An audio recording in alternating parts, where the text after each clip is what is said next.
Welcome to FranklinCovey's Be a Better Leader series. I'm your host, Leena Rinne. I serve as the Senior Vice President of Professional Services and Client Facilitation for FranklinCovey. On this season of Be a Better Leader, we're talking all about how to help your leaders become more successful even amid uncertainty and change. At FranklinCovey, we help leaders develop the skills necessary to lead their teams to greatness. Many leaders have the technical skills the role requires, but they lack the management and motivational skills to lead others effectively. In this episode, we'll be talking about how to lead your team through change, one of the 6 critical practices that leaders should use to transform their teams and succeed in their role. We've talked a lot about change, and it's no secret that we've all been deeply affected by it. Everyone reacts and responds differently to change, but there is a way leaders can learn to accelerate through change and achieve better performance. Here with us today to talk about leading your team through change is subject matter expert and FranklinCovey senior consultant, Natalie Brown. Natalie, it is always a pleasure to be with you. It's always fun to see you too, Leena, and you know this is one of my favorite topics to talk about, so thank you for having me. Thank you. So everyone is talking about change, right? Everywhere we look, and we are in this constant flux of change. Our social media feeds are flooded with tremendous terms, and LinkedIn flooded with the great reshuffle and upskilling, remote or hybrid, inclusivity, employee well-being. I mean, there's this constant push to get better and constant change. It really is a lot for leaders and organizations to handle. So with all that's thrown at leaders, can you help us understand how can they learn to navigate this for themselves and for their teams? That's a really great question. And of course, Leena, you know it's one we're all talking about right now.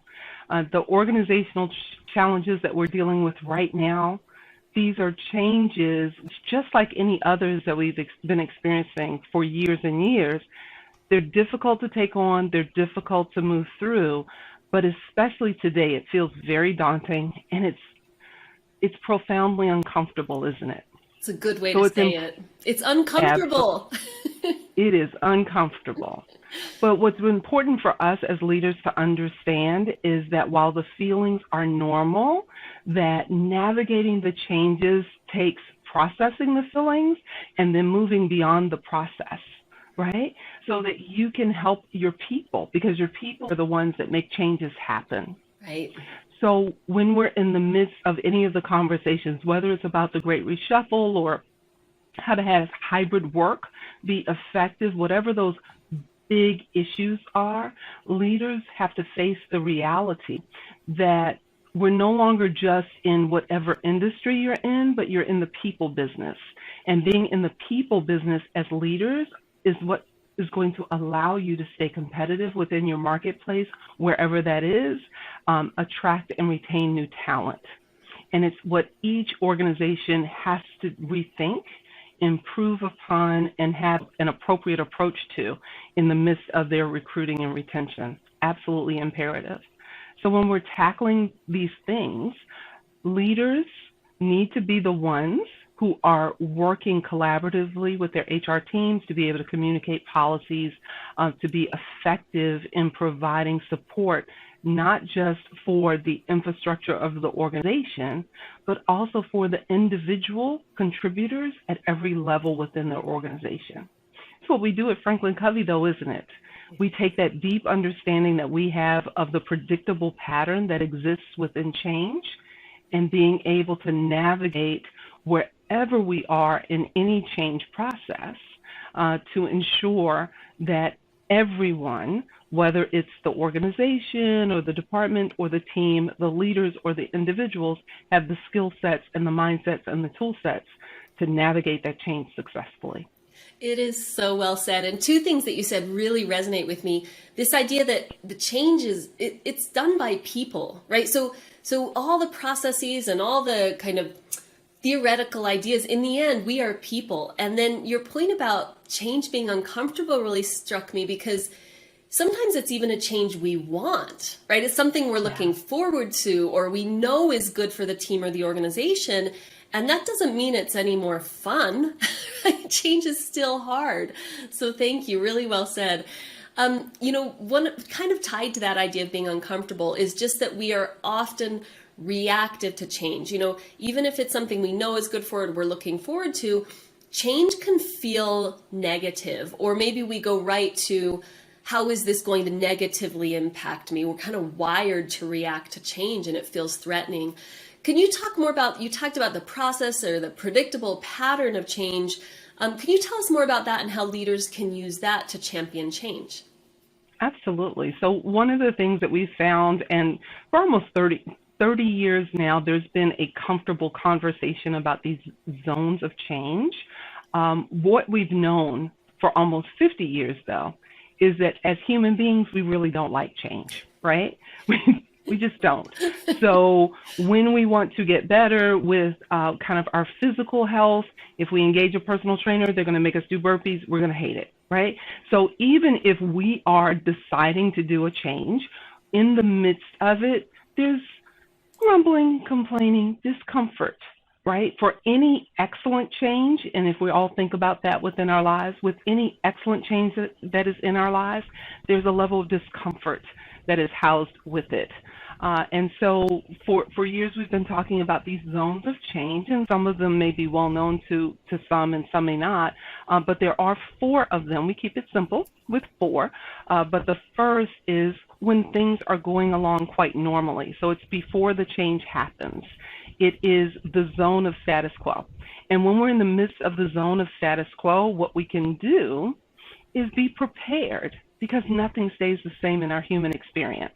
Even if we want it, even if we wish it would.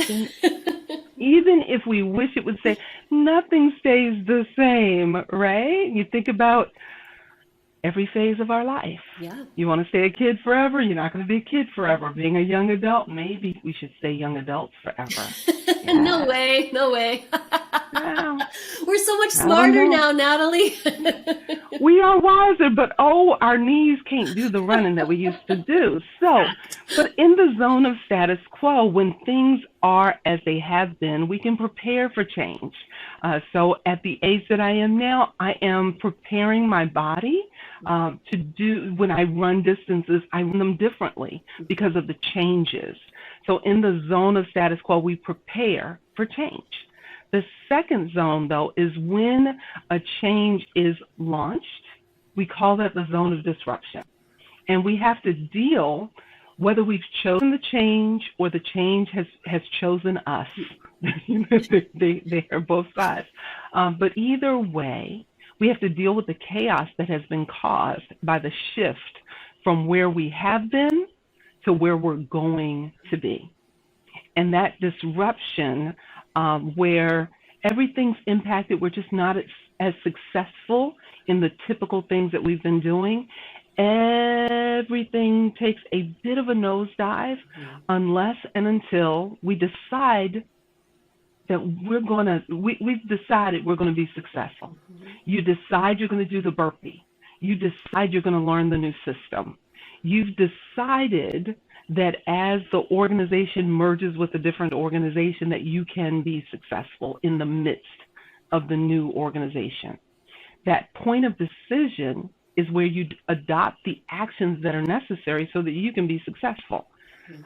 So what's great about this is we do this as individuals, but the organizations that are the most successful at change have all of the individuals collectively decide we're all going to be successful, right? So that's that second zone. And then you're halfway through that point of decision when you move into that third zone where you start adopting what is necessary to have the successful change, right? So we adopt whatever actions are necessary to make that change successful. It's we push through. Yeah. So in working with graduate students or moms of toddlers, I have a lot of people around me who have young little kids, and the potty training and the like.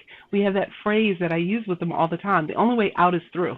It's the same for change efforts, right? So and that's what we say to CEOs too. Toddlers and CEOs. It's this, the conversations you have in the C-suite and with a group of toddlers aren't that different always. Not always that different. So the only way out is through. And absolutely that idea of being persistent. That zone of adoption, you think that once you decide you can just hop right into being very, very successful. Well, in life, we have complexities. And especially when we're dealing with complex change, it's a 3 steps forward, 2 steps back kind of thing. And this idea that you may see, if you've ever seen a change curve, it looks a little smooth, but it's actually bumpy and wavy and a lot of back and forth because, again, collectively as an organization, everybody has to start to consistently adopt those new actions. And we're people, right? It's people doing this work. We're not a smooth change curve. And We're not going to be it's smooth. challenging. Yeah. Yeah. But you push through. You push through the zone of adoption with your persistence, right? And part of that is having had a great vision for what the change is, what the to be is. And as you've articulated that to be really, really well, crisply, cleanly, with clear lines of demarcation of how you know you will have been successful, that's where that zone of adoption, you can see the light at the end of the tunnel and you can ride through it. Yeah. Once you've successfully completed those actions and you are starting to see the change that has been envisioned, we call that zone, it's my favorite zone. I'm a little preferential towards the zone of innovation. It's when all of the pieces start to pull together and everything that you've been doing becomes easier and easier. Right? Your hard work has paid off. The organization is starting to see whatever it is, whether it's increases in productivity, sales, or stakeholder pleasant outcomes, right? Your rubric for success is being met. And at that point, the easier it gets, the closer you get to restarting the cycle, you're headed back to status quo. Amazing. And two things you said. So in that zone of innovation, that's when you're actually even getting the better results than the first status quo. Is that right? Absolutely. When you have adopted all of the new changes and everyone is moving, that's when you achieve even greater results and outcomes than you did previously. What we find with failed change, unfortunately, is when the zone of adoption, when you're not persisting in having consistent actions as it was envisioned, that's when you have flat results. Or, shall we all just think about Blockbuster together? Where you then have, an outcome where suddenly you're out of business or you're underperforming compared to where you were before the change.